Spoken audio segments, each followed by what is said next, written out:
that self-esteem is like the basis of almost all we do. If you don't believe in yourself, if you don't have good sense of self-worth and value in your own self, you may not be able to achieve much in life. And that's why I invited Dr. Yabo all the way from Atlanta, Georgia. She's a pediatrician, she's a blogger, she's a writer, she has a whole lot of experience in, she's so vast. And I'm really glad that she was able to make, I mean, she accepted my invitation. Despite the fact that she's so busy, she accepted my invitation. So I can't wait to have her. Dr. Yabo, please, I want you to just come and start, because I know that by the time we continue, we may not even have enough time to finish, you know. So let's start early enough so that we can take questions. Today we'll be discussing self-esteem and relationship. How your self-esteem can improve your relationship, can affect your relationship either way, whether the good way or the bad way, and what you can do, how you can, you know, make sure you work on your self-esteem to get good quality of relationship with people. Remember, I always told you guys that relationships are, we are human beings, and we're social animals. We like to connect, we like to feel accepted by people. No matter what, even if you say you have to love yourself, you still have to, you know, connect with people. You understand? So if your self-esteem is not in good shape, it might affect your relationship, and that's why Dr. Yabo is here. Dr. Yabo, please kindly request again. I know you requested the other time, but I don't. Okay, let me scroll down. Okay, all right. Okay, Dr. Yaba, kindly request again. Sorry. Okay. Okay. All right. Same.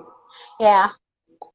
All right. Yeah. Dr. Yaba will soon join us. I'm waiting for. I can't wait.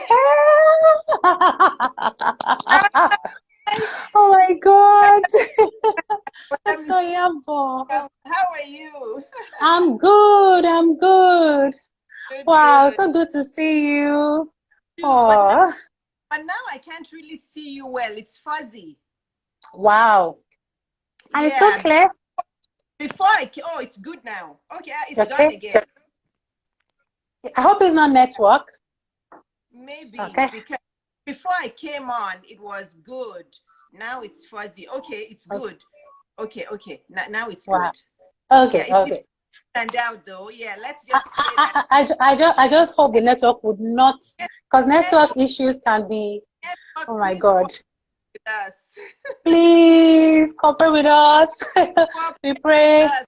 Like you. Oh, yes, she's Thank, gorgeous. Tifa says you're so gorgeous. Yes.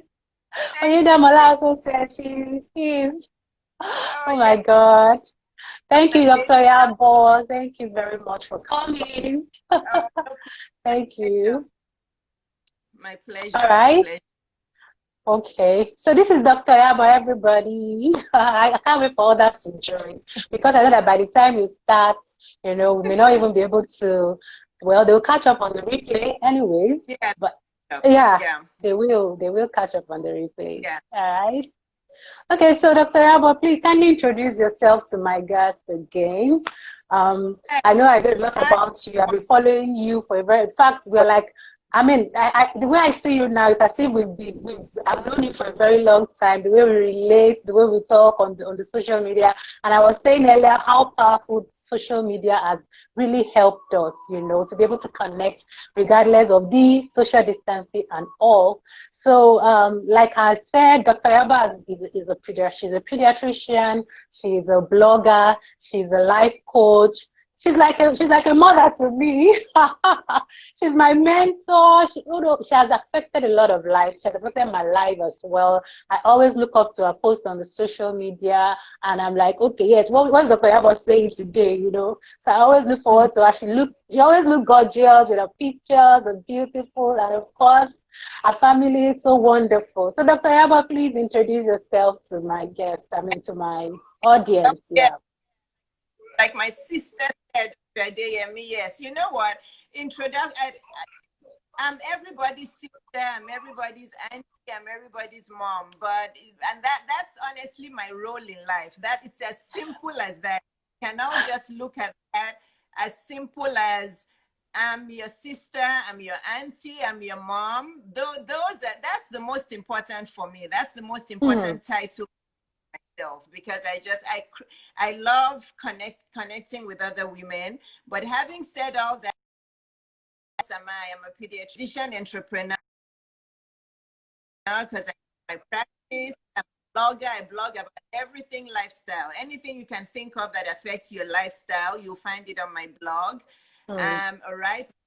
Right. I really that's just where I flourish. I love to write. I'm a Wow. women host. And what else I do? Am I missing anything else? I'm a speaker. Yeah. She's a writer. She's an author. Permanent Happiness. I know that book. You know, Yes. And my she. book. Yeah. So, all right. So good to have you here. I can see a lot of people are joining as well, and I've seen a lot of comments about you. How gorgeous! In fact, you look so gorgeous. Dr. Yaba must not. Dr. Yaba celebrated her 50th birthday. I mean, like seriously. Oh my God, she celebrated her 50th birthday not quite long, and I'm like, if you It's look at both of us now, would you even say that there's a difference between us? You look like we are sisters, we're age mates, but man, I know my age, so I won't even say that we are age. We are not age mates. So, I mean, if not for the fact that you follow your passion, you do what you love, you enjoy your life, you know, and you look so beautiful. Like I look forward to seeing you every day on the social media. Yes, especially she's 50 years old, and I like that about her. Oh my God. So Dr. Yabo, the floor is yours. We're discussing self-esteem and relationships today. And there's no other person than you to even help us trash this issue. Like just give it to us like the way you want to. Just express yourself. Feel free. Tell us. I have my writing pad. I'm going to jot. That's why I'm listening because I like to write a lot. So I'm going to really, really take notes. I'll definitely take notes. I have my writing pad with me. Yes. So, Dr. Abba, please, you can go ahead. Talk to us about self-esteem and okay. relationships.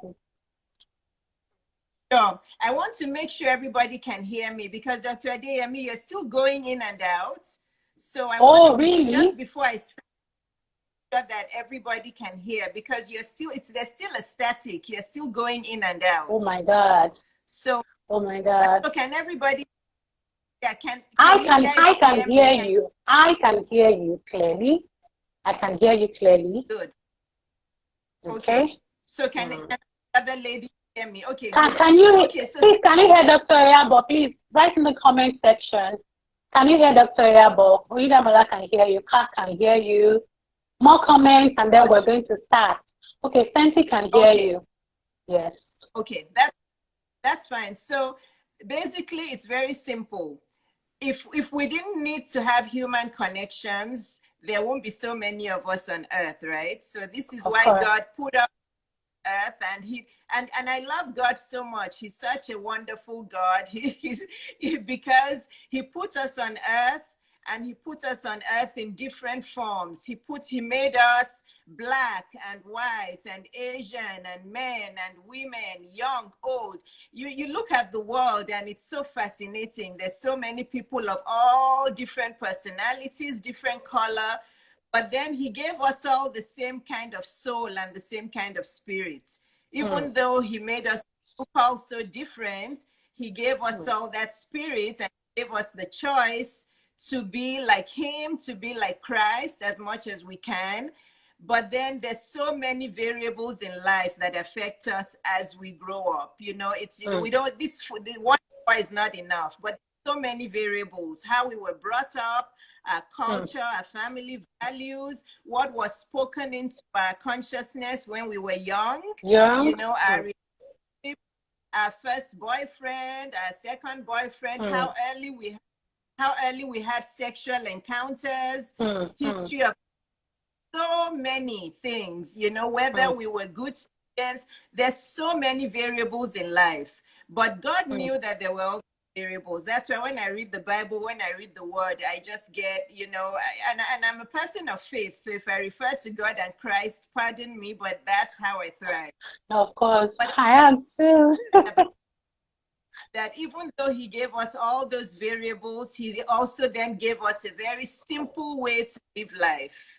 you know, but this is one thing that people miss.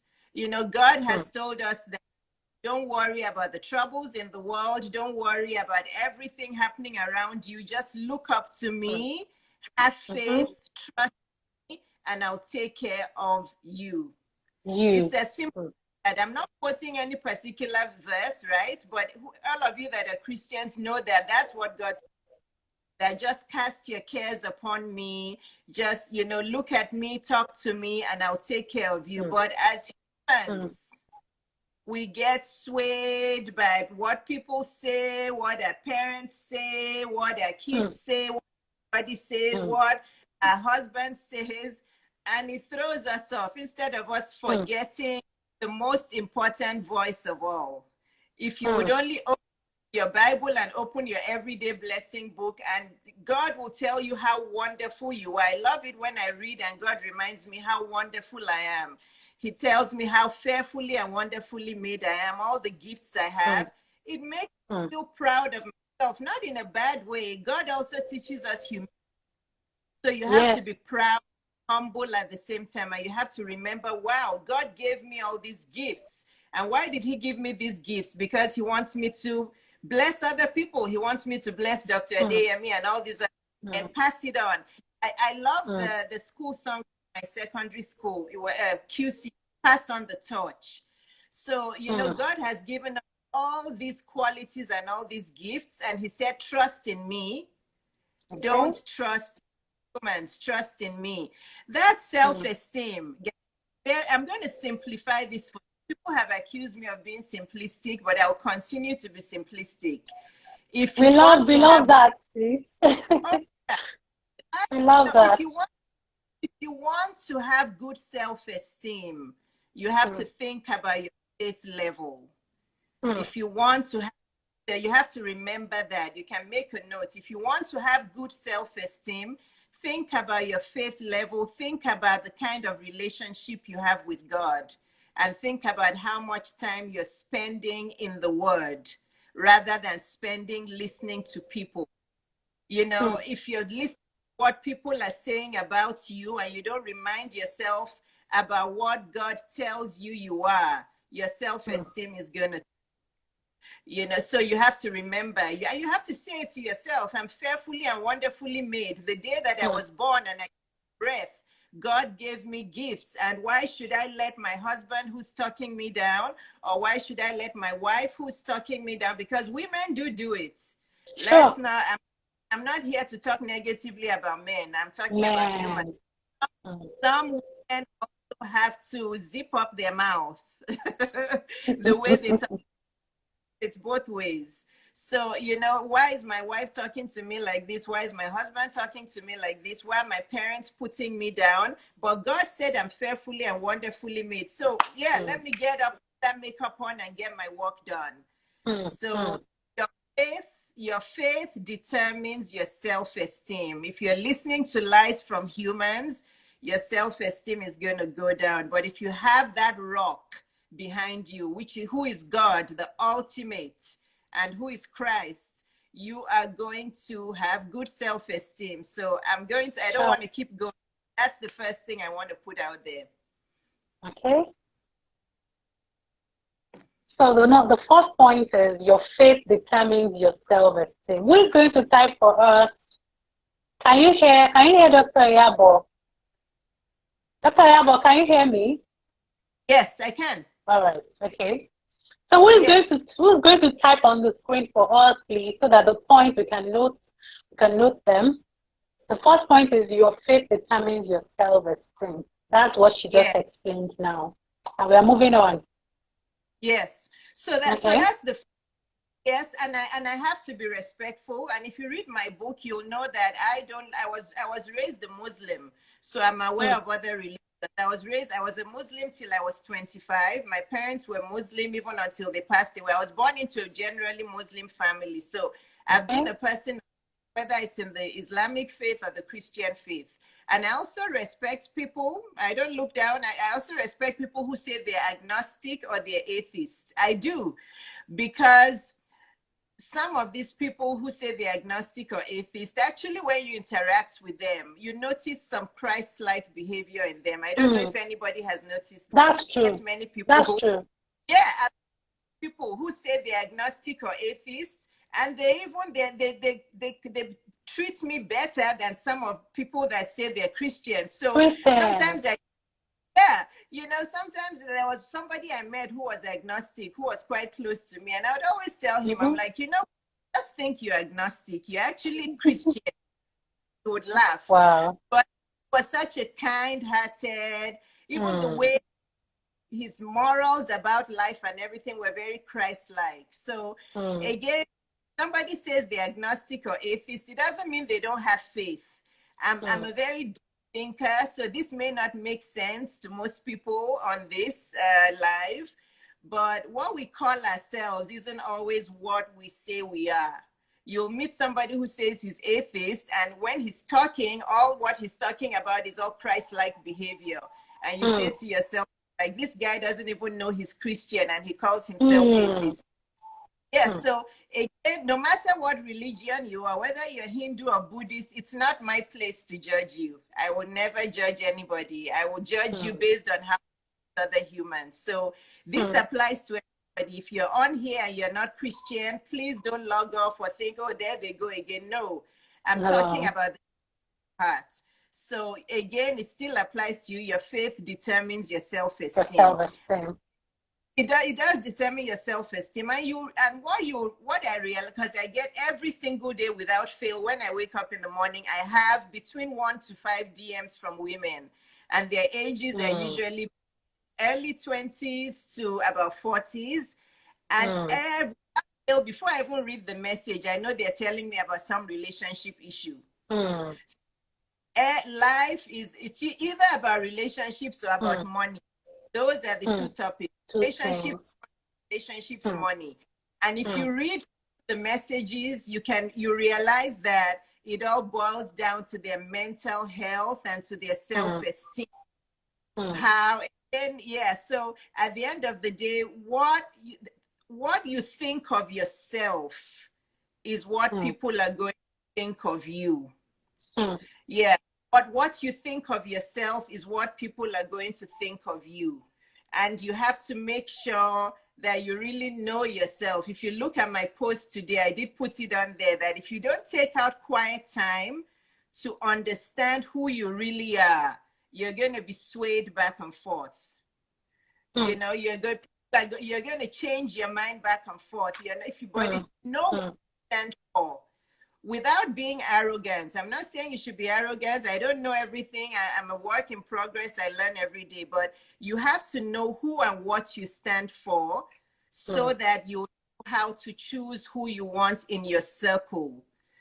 For me, I know that everybody can't be for me and I can't be for everybody. So when some people say some things that don't, that are not my moral values or not my beliefs, I release them, but I release them with love and with peace. I don't hold, I just release them.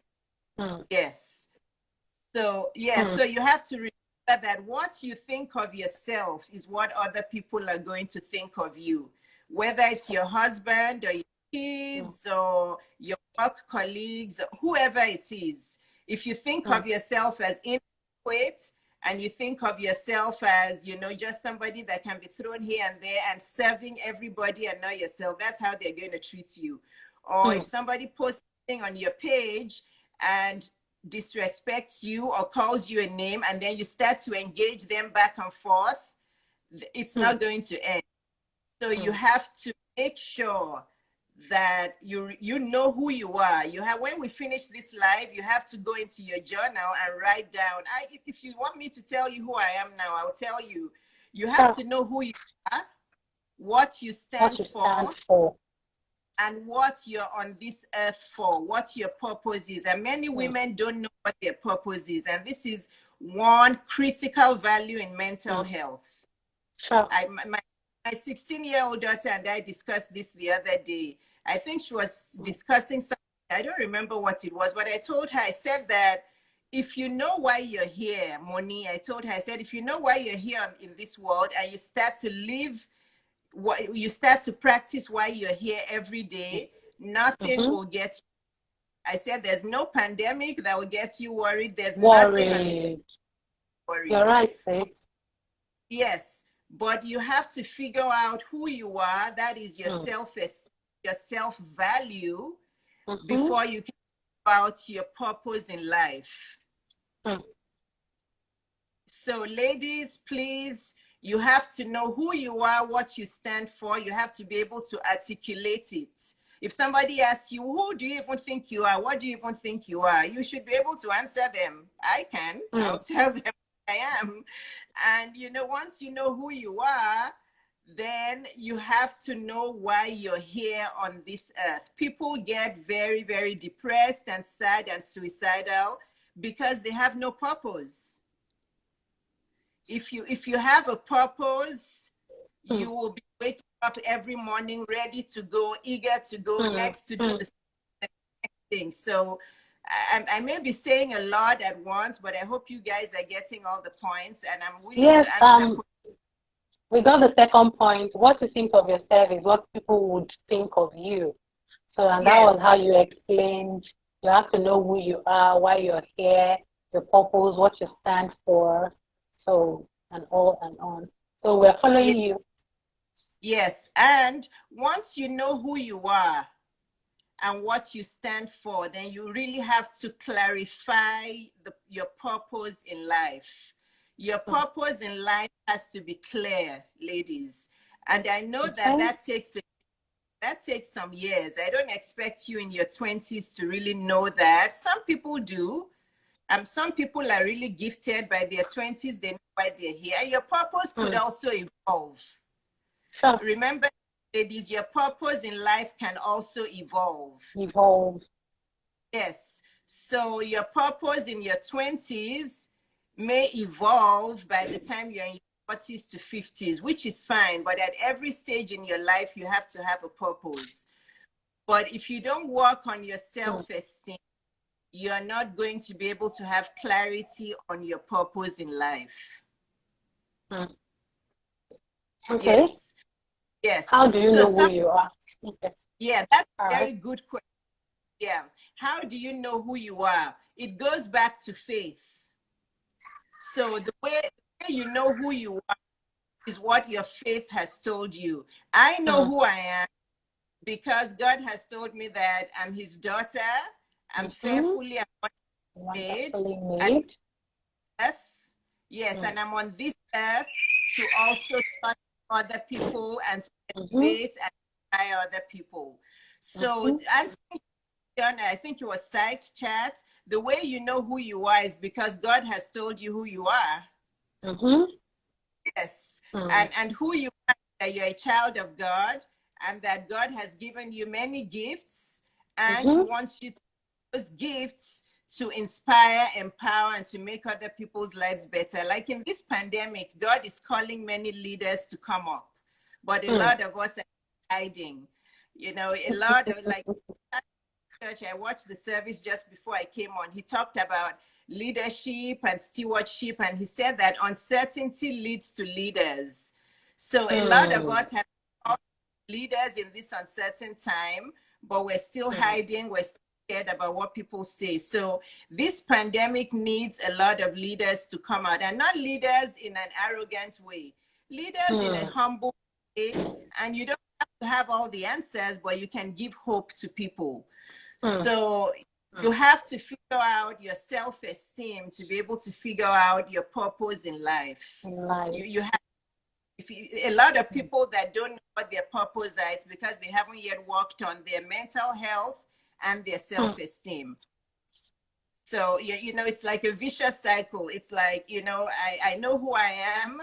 I'm confident of who God created me to be. My self-esteem is at this level. And then I know what my purpose is, and I'm not going to let anybody get me off track. I'm not going to let anybody get me off track because I know what my purpose is, because I know what my purpose is.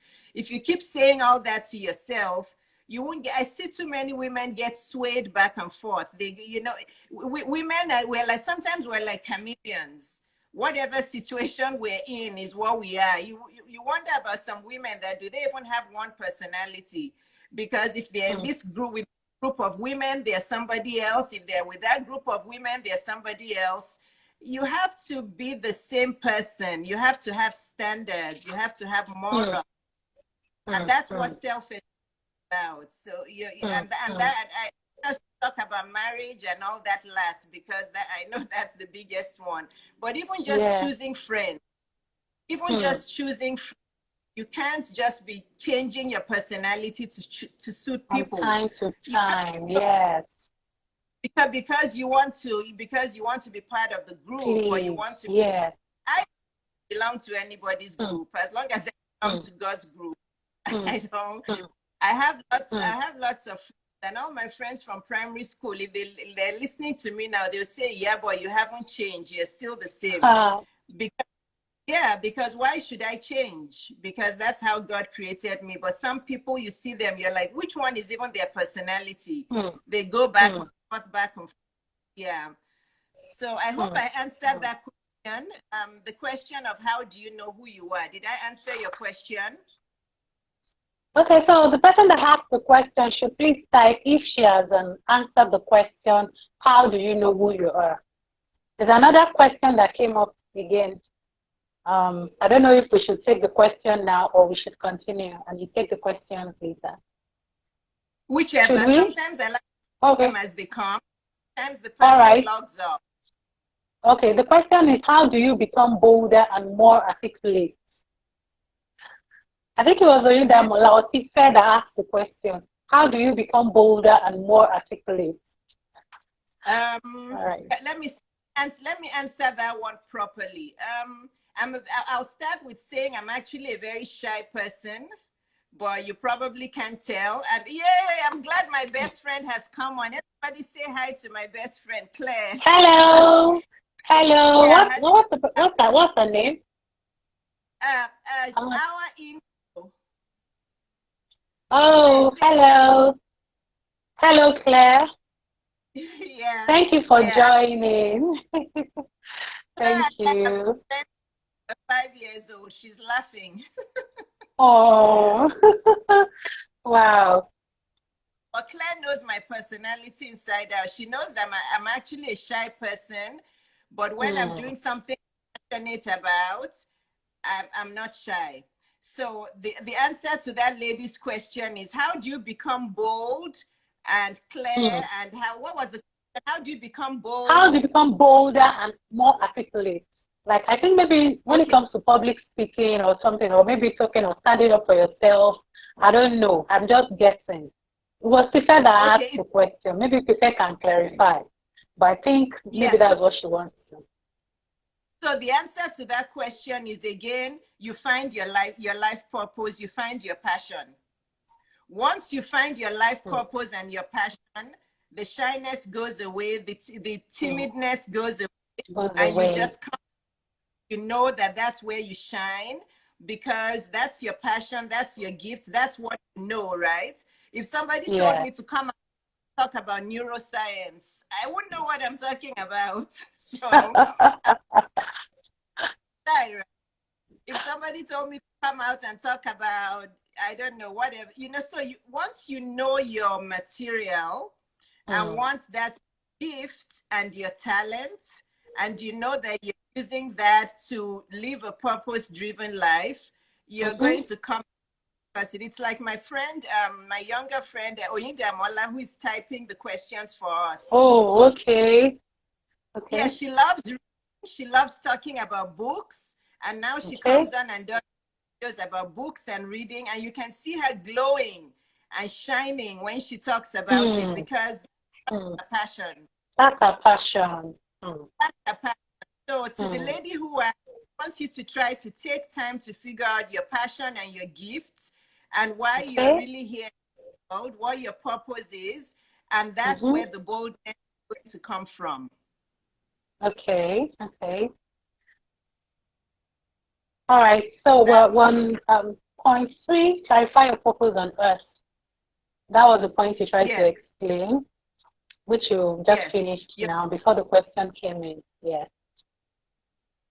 I remember that other people's gifts and talents may not be your gifts and talents. So, like, well, translated, all fingers are not equal. Equal. So, yeah, so don't say that because somebody is blogging and doing podcasts, you also You want to have to blog and do that.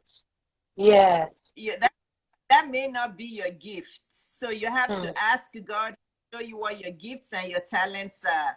And once you find that to shine, and then people, you'll see that effortlessly, people will start to be attracted to you without you even doing much effort because they see that you're authentic in what you're doing.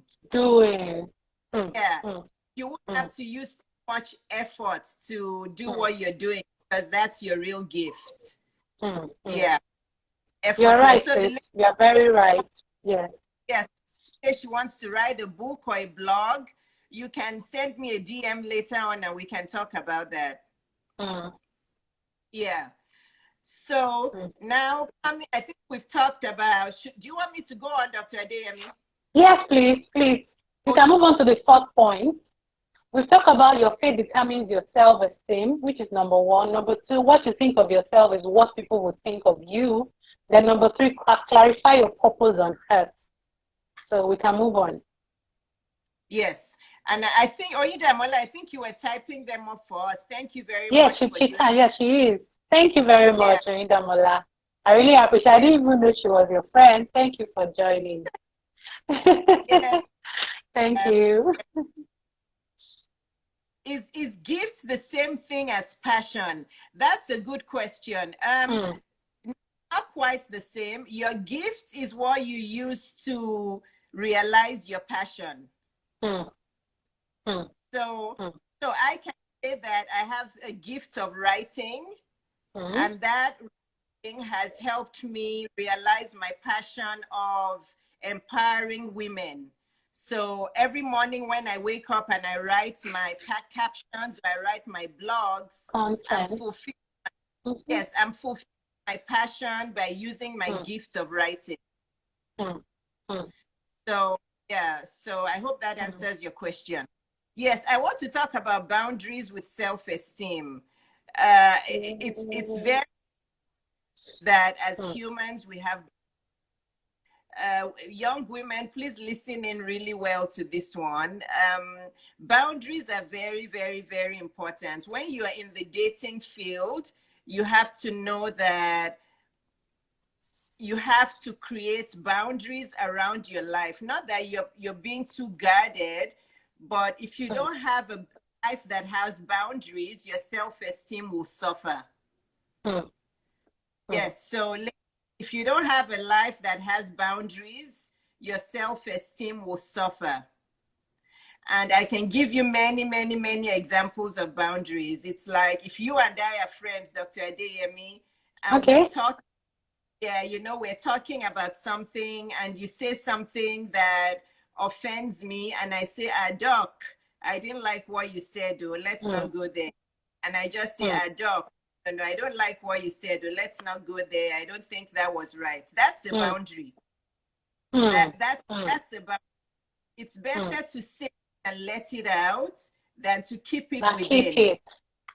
Yeah, and to keep it within. Some people don't think, they'll just go. Then instead of saying it to Dr. Adeyemi, imagine if I don't say it to her and I then go to somebody else and say it to them and say, can you imagine what Dr. Adeyemi told me? You know, she was so rude. She was so, you haven't solved any problem.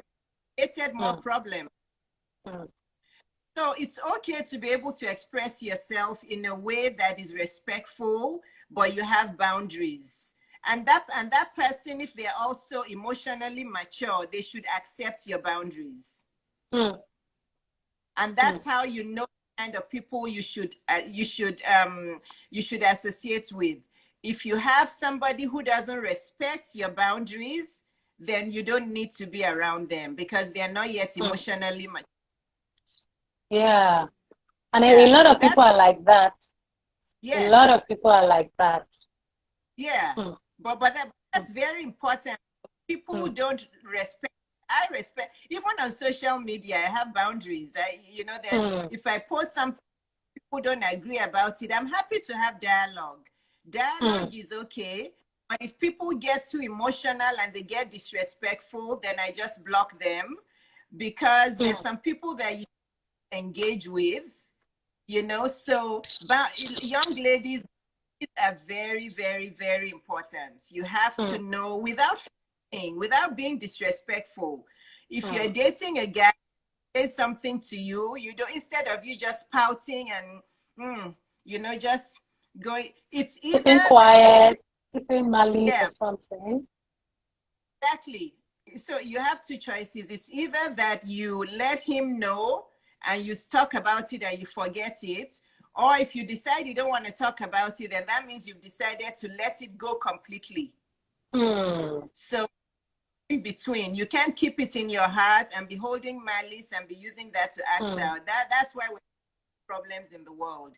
It's either you talk about, express your boundaries and you let it go. And if that person is not emotionally mature to accept what you're saying, then you have something to think about. Maybe they shouldn't be in your life, or maybe you really need to create some distance.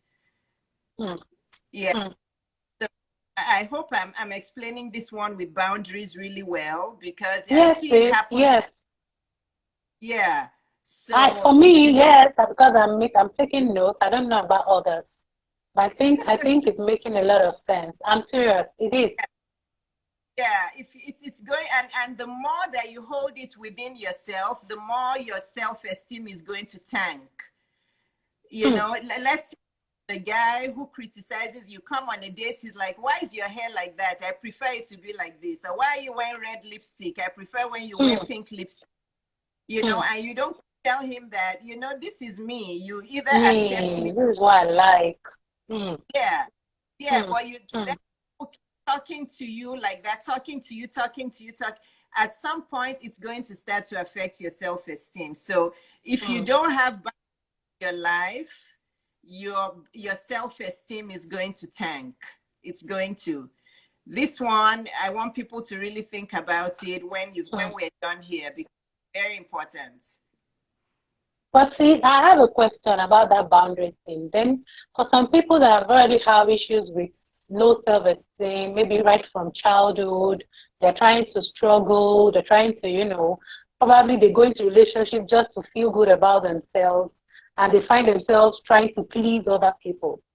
So in that case, the person might not even understand who he or she is. He or she might just want to please another person, might not even know the way you said, who you stand for, or what you stand for. So if the person is now trying to come out of that particular thing, try to work on self-esteem, how can that person stand up for herself? Like, okay, this is who I am, without being afraid, you're used to, or maybe the relationship you're in, you're used to accepting everything, and now you've learned, you want to start practicing that.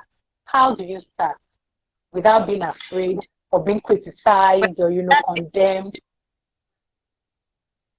The simple answer to that is you have to seek help. There's no way around. You have to seek help. You have to seek professional help. You have to seek counsel. You have to seek guidance, because you will know that you have a problem. Everybody what you just described, everybody who's going through that, they know they have a problem. They're just trying to put up that everything is okay. They know they have a problem. Look, I get this message from women all the time. So you know you have a problem. So the answer to that is you have to seek help.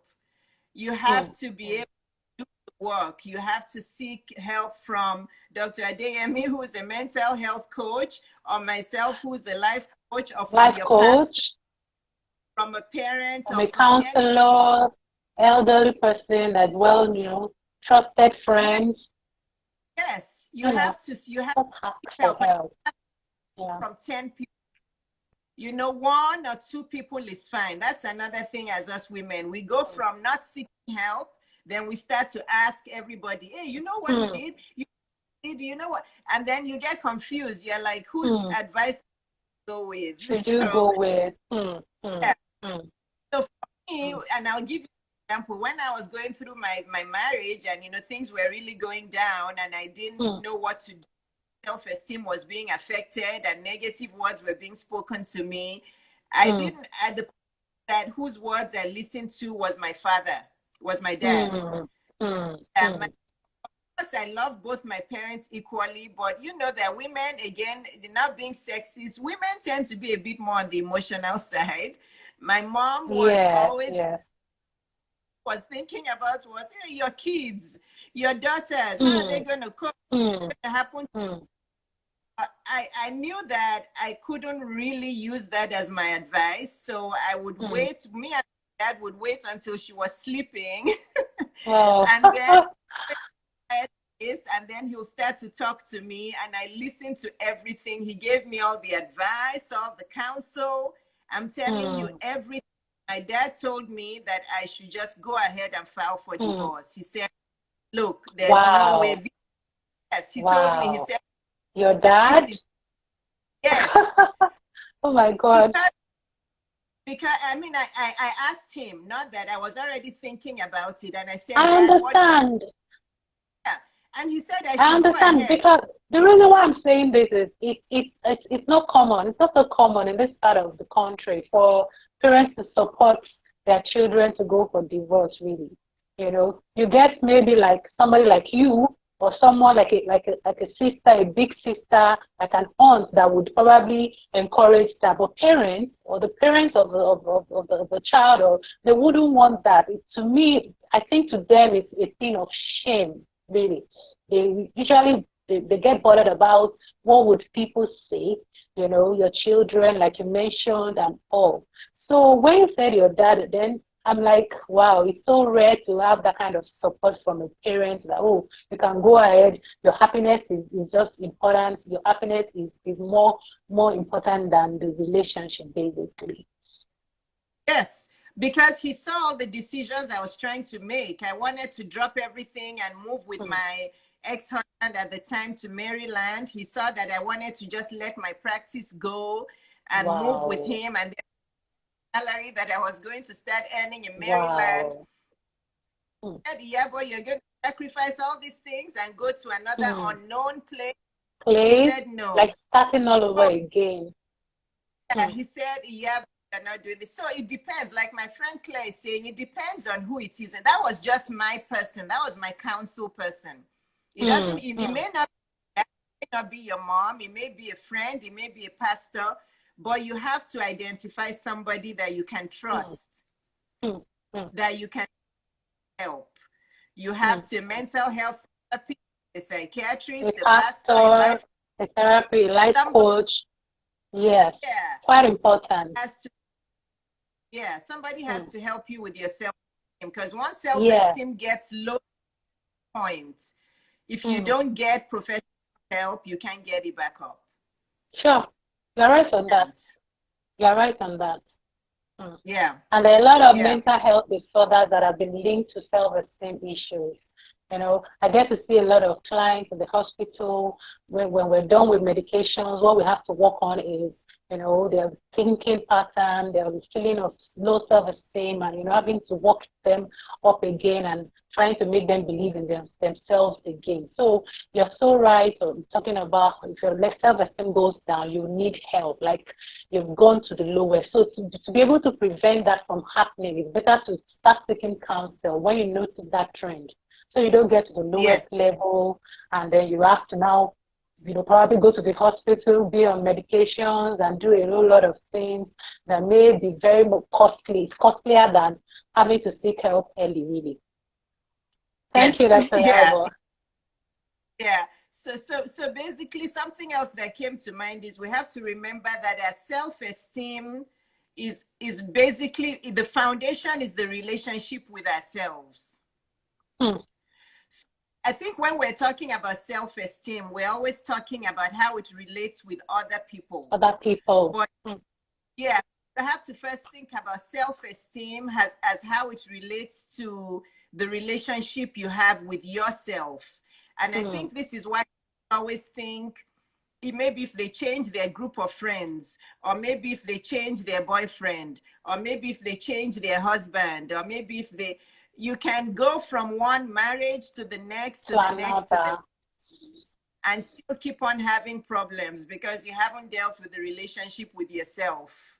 So Mm. yeah, how to really accept yourself, because so there's no relationship, and that's why after you've had a broken marriage or broken relationship, you need to take time to heal. All right. Healing is very important. You go from one marriage to the next or one relationship to the next, you're still the same person. You haven't taken time to heal.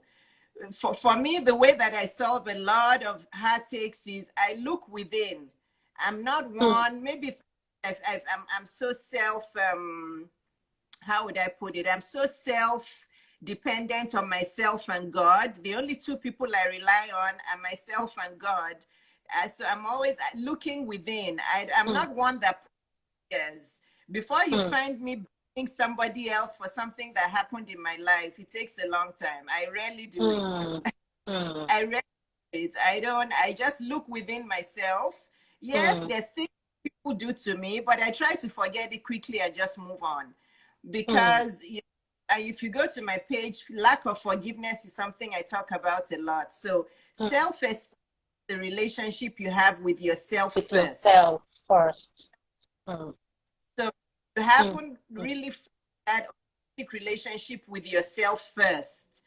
You're Mm. going to keep having you can feel like you're with the kindest person, the best man, the best person, and you're still having issues because you Mm. haven't taken the time to look within and look at what it is you have to deal with within yourself before you start saying he's a problem, she's a problem, it's because of what she spoke to me, it's because of what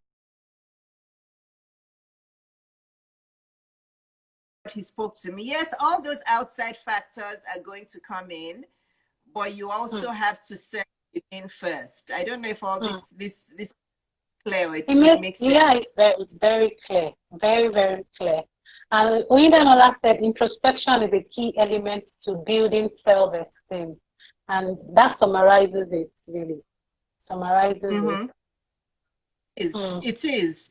Yeah, it is. And so to avoid self-esteem, how do I want to put it?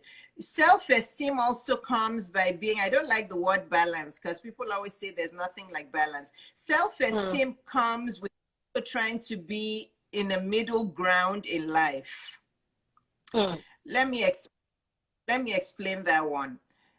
If you hold a middle ground in life, you're acting more like Christ, right? Mm. Mm. Acting like God. You know, God Mm. isn't quick to judge. I think Mm. people self also gets tanked because they like to think in extreme ways, Mm. and then if nobody wants to agree with those extreme ways, they get Mm. disappointed.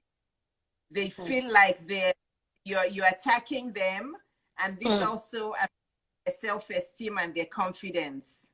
Mm. Mm. Mm. I know this is more complex, but I'm trying It to is. use all examples I've seen with, with people who talk to me and just with life examples. I find Okay. that people who are more extreme in their thinking are the ones who sometimes deal with self-esteem issues. Or maybe it's the other way around, or maybe it's You're because right, they Steve. You're right, Steve. Because there's something we yeah. call a cognitive distortion in mental health and psychiatry, whereby the person is all or none. There's a distortion called all or none distortion, whereby it is either white or black. They don't have a gray or a middle ground. So it's a Thank you. distortion. They're not flexible. They can't just say, it's either I have it this way or the other way. So those people have issues. These cognitive distortions are distortions that happen that are usually common in people with depression. And low self-esteem and depression are also linked. So you are right. What you're explaining is actually very right. You understand? Yes. Very, very correct. Yeah. Yes, yes. Yeah. They Overthinkers. overthink. Stephen said overthinkers. Yes, extremely. Yeah. You just take things to the extreme. You overanalyze. You overthink. You can't just stay in the middle. Okay, maybe this, maybe that. Give benefit of the doubt, but you just have to think and overanalyze. It affects the self-esteem. You're right, Steve. You're very right. We understand. Yeah. Yes. Good. Yes. So Mm. how do you have a balanced relationship with Relationship with oneself? oneself. by self-care. That one, the way you have a balanced relationship with yourself is by self-care. That's how you do it. Yeah, and self-care is used very loosely these days, but basically self-care is caring for yourself internally and externally. And the first one you have to do first is internally. And when you talk about internally, is everything we're discussing today: your mental health, your spiritual, psychological health. You really have to take care of that. And then you have to take care of your physical body. You have to exercise, right? Yeah. You have to make sure you have good sleep hygiene. So those are the two main things. First is your mental, emotional, and psychological health. And then second is health. Those are the two ways to have a balanced relationship with yourself. And if you don't, that's another one with self-esteem. If you don't practice self-care, your self-esteem will also tank. Yeah. So, yes, you have to practice self-care. If you don't practice self-care, that's where you start looking at other people and say, they have everything. It's, well, you don't know that person runs 5 miles every day. you know, honestly, we look at people and we're like, she thinks so much of herself because she's this, because she's that. But you don't know the amount of work that person does, right? They run 5 times a day. They cook all their meals from scratch. They drink water. They forgive. They don't, they work on themselves. That's why they're the way they are. Rather than you saying what of themselves, you do the work. It's a lot of work. It takes a lot of being intentional. Like I always tell people, you just have to be dedicated. It doesn't come easily. It's not easy to just say, okay, you can forgive someone. You have to work on it. Like you do it intentionally. It's hard, but you have to let it go. Exercise too is not something that is easy to do. So you just have to do it because it's good for you. So like I tell people a lot, you just have to do it. They come to me, they tell me negative things, they have this, they have negative. You have to put in the work. Nobody would help you. I'll give you the tips, but you have to work on yourself by yourself. So you're right, sis. Exactly. Yes. So sis, we're almost an hour gone. Sorry? We're almost an hour gone for the session, the IG live session. So it's already almost an hour. I don't want IG to cut this off suddenly. So maybe I should just end and start again so that you can answer all the questions. Okay, is that okay by you? All right. Yeah, so guys, please, I'm going to end the session right now, and then we'll join again. I'll start again so that all our questions will be answered. I've seen like 2 questions now. I noted them down. So we're going to answer them once I start again, okay? All right. Thank you, Dr. Yabo. Thank you so much. Thank you. All right. Yes. Yeah. Hello, beautiful minds. How are you doing today? I hope you are strong, happy, and